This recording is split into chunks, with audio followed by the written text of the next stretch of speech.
Now you can see that the game's called Michigan Report from Hell. And where do you think this game takes place? That's right, Chicago, Illinois.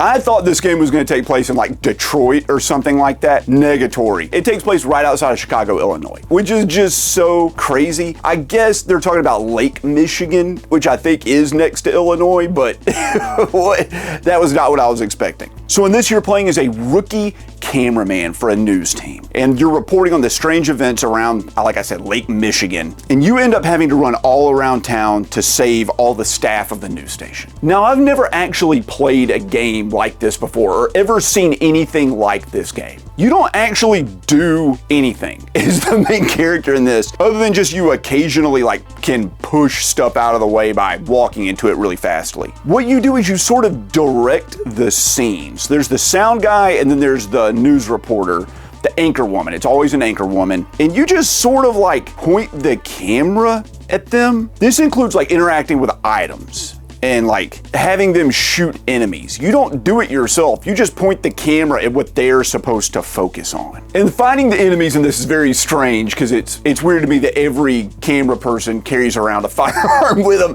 You point it at an enemy and they're like, oh yeah, okay, here's my Smith & Wesson, and they just start unloading on and the fact that they're hiding this firearm in their pencil skirt or their tight jeans is even funnier, because all of the female news reporters in this are dressed pretty provocatively. Not really, I mean, slightly hot, okay? This game is obviously focused around the female news reporters being attractive. And you may disagree with me, but I will tell you later why specifically this game is it's a horn dog game, okay? It just is. It may not look like it from the footage you're seeing, but it goes off the deep end, okay? Now, as you're moving around these levels and you're trying to direct everybody on where to go, almost in an adventure game sort of style. I guess that's what I would call this. It's an adventure game. You focus on interesting items and different events that are happening around you, and you're trying to get this scoop score, which is at the top of the screen, either to the left or to the right. When you do suspenseful actions like point at dead bodies or weird messages written around the level, or you focus on the news reporter saying something creepy,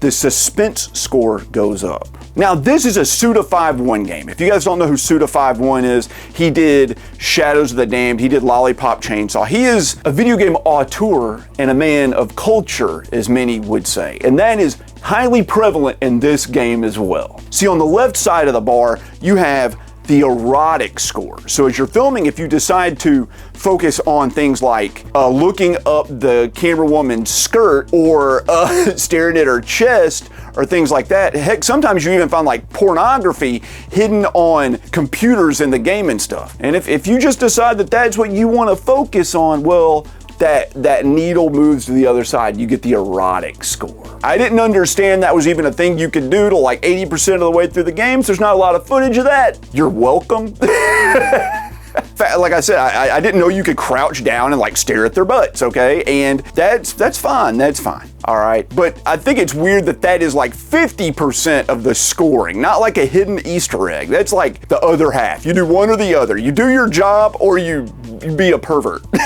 Now, as I said, this plays more like an adventure game than anything else, where you just kind of click on stuff and hope something happens. And usually something terrible will happen to the hot girl at the end of every stage. You might have to save the news reporter, or maybe you just can't save her at all. But an interesting mechanic of this game is that it doesn't matter if she dies. If she dies, you just pick up another news reporter in the next stage and just move on with the game. There's very few ways to fail this game. It's more about getting the suspenseful high score or the pervy high score. I've heard very many people tell me this is an absolutely terrible game, one of the worst games of all time, and it is well known for having the worst voice acting of all time. And I'm gonna agree with you 100% with the voice acting. This game is the video game version of the movie The Room. You guys know The Room? I did not hit her. It's not true. It's bullshit. I did not hit her. I did not. Oh, hi, Mark. This is just the game version of that. That's exactly what it is. And that is what they were going for. I'm fairly certain. Nobody could accidentally make anything this bad. And when I say the voice acting is bad, it's so bad it's some of the best I've ever heard. It's weird and it's awkward. It's full of lots of like strange pauses and non sequiturs. People don't answer questions and then reply with like things out of left field that don't make any sense. And it sounds like these voice actors were actually recorded totally separately without knowing their scene partner's lines of dialogue at all. It's just like a sheet of paper with just their like lines with no context. And I kind of love it. They even do things like pronounce the word Chicago wrong. I think someone says Chicago in this game. Like, it is insane. It's so bonkers. It really is. Now, a lot of the hate for this game just comes from the fact that you're not really interacting with the game. You're just sort of filming your environment. And that's true. There's a lot of times in this game where you're playing and you're just filming the characters and you're looking back and forth as they talk to each other, not you know, each other, and they just kind of like narrate the plot and not show it, just narrate it. And this goes on for like 10 minutes sometimes, seriously. And it can be really boring and extremely slow and just very tedious. It's like listening to a William Shatner cover of like a Bone Thugs and Harmony song. That's like such a dated, like that's so ultra dated. You know who William Shatner is? The Captain Kirk from the original Star Trek. He's known for talking very slow and stilted. You guys know who Bone Thugs and Harmony are? The early 90s hip hop group that are known to be like the fastest rappers of all times with like 700 words in a single verse. You get what I'm going for? Does it make any sense? It goes forever. Like I said, Suda51 made this game and he is known for like the craziest crap. You know, he did, like I said, Lollipop Chainsaw, Shadows of the Damned. This game's just full of all kinds of bonkers stuff. And I really appreciate weird, stupid crap. My favorite little factoid about this game is that you have to go get the vaccine to cure, you know, the people that have been infected with whatever's going on and also maybe kill the monsters that are running around. And you administer the vaccine by loading it into your handgun and shooting them. Like, no joke. You like put the liquid in a bullet and just shoot them. Like because it's a healthy vaccine, it's not gonna kill them. It's like if someone shot you with like Tylenol out of a shotgun. It'd still probably kill you, right? And what's so funny about it is the vaccine is sodium chloride, potassium chloride, and magnesium chloride. Those are just salts. Those are the salts you find in like sports drinks. And believe it or not, the vaccine in this game, they find it as a sports drink. They're just loading Gatorade in a bullet and shooting people. That's the big secret to this whole thing, is that you can cure and or kill people by shooting them with Gatorade. Now, I mentioned this as being a horn dog game, and I'm gonna stick behind that because after you beat the game, you unlock a mode where you get to film the news reporters you saved in scandalous clothes, in scandalous poses on a stripper stage. And you film it and you take pictures of it. All right, now that's fine. An interesting tidbit, if you look online at a guide to this game, and the reason I looked at a guide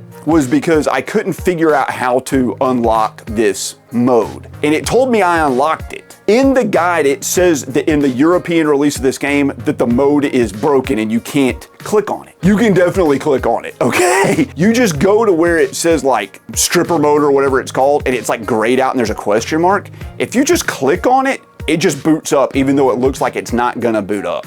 It 100% worked for me. So, I don't know if you're seeing gameplay footage. I don't know that I can even post it on YouTube, but you can go find it online. Okay, you can find it somewhere. All right, if you gotta see it, if you just have to see it. Now, we've established that this game is worth hundreds and hundreds and hundreds of dollars, and that's true. We've also established that this game is supposed to be truly terrible, and I have seen multiple websites give this game a 1 out of 10. I've seen videos say it's the worst game of all time. I have seen pretty much nothing good about it, but all those people are wrong. Michigan Report from Hell is not a bad game. It's a so bad it's good kind of game. It's really awkward. I enjoyed almost every minute of it, other than when I was just watching people talk back and forth, but even then you can kind of explore around. You don't have to film them, you know, and they do say interesting stuff. It's kind of like watching a train wreck. It's tragic, but no one's gonna say it's not interesting. I can't believe I'm doing this. But Michigan Report from Hell, one of the worst games of all time. I'm gonna give it a 7 out of 10. I think it's good. I think it's a good game. And I think most people that are horror game fans or just interesting game fans are gonna like this game.